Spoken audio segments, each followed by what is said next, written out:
ਅੱਜ ਦੀ ਸਾਡੀ ਵੀਡੀਓ ਦਾ ਮਕਸਦ ਬਣਾਉਣ ਦਾ ਇਹ ਵੇ ਕਿ ਅਸੀਂ ਜਿਹੜਾ ਬੰਦੇ ਨੇ ਸਾਡੇ ਪਿੰਡ ਦੇ ਵਿੱਚ ਕੰਮ ਕੀਤਾ ਸਾਨੂੰ ਉਹਦਾ ਸ਼ੁਕਰੀਆ ਅਦਾ ਕਰਨਾ ਚਾਹੀਦਾ ਹੈ, ਅਹਿਸਾਨਮੰਦ ਹੋਣਾ ਚਾਹੀਦਾ ਹੈ।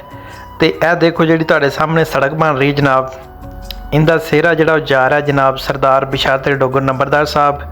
ਇਸ ਤੋਂ ਇਲਾਵਾ ਪਿੰਡ ਦੇ ਵਿੱਚ ਪੀਸੀ, ਉਹਨਾਂ ਹਰ ਗਲੀ ਦੇ ਵਿੱਚ ਪੀਸੀ ਪਵਾਈ ਹੈ ਜਨਾਬ, ਤੇ ਅਸੀਂ ਉਹਨਾਂ ਦੇ ਬਹੁਤ ਮਸ਼ਹੂਰ ਹਾਂ।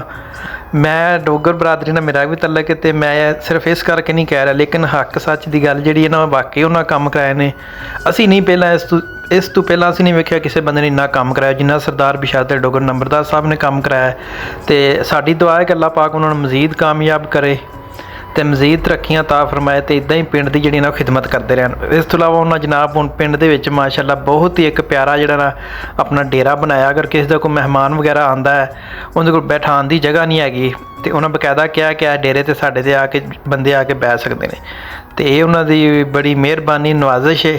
ਤੇ ਅਸੀਂ ਫਿਰ ਲਾਸਟ 'ਤੇ ਇਹੀ ਕਹਿਣਾ ਚਾਹੁੰਦੇ ਹਾਂ ਕਿ ਅੱਲਾਹ ਪਾਕ ਉਹਨਾਂ ਨੂੰ ਮਜ਼ੀਦ ਤਰੱਕੀਆਂ ਤਾ ਫਰਮਾਏ, ਤੇ ਸਾਡੇ ਪਿੰਡ ਦੇ ਉਹ ਲਾੜੇ ਸਮਝ ਲਓ ਜਿਵੇਂ ਕਿ ਸਾਡੇ ਪਿੰਡ ਦੀ ਸ਼ਾਨ ਨੇ ਜਨਾਬ ਸਰਦਾਰ ਬਿਸ਼ਾਤਰ ਡੋਗਰ ਨੰਬਰਦਾਰ ਸਾਹਿਬ। ਤੇ ਸਾਨੂੰ ਹੁਣ ਇਜਾਜ਼ਤ ਦਿਓ, ਤੇ ਅੱਲਾ ਹਾਫਿਜ਼।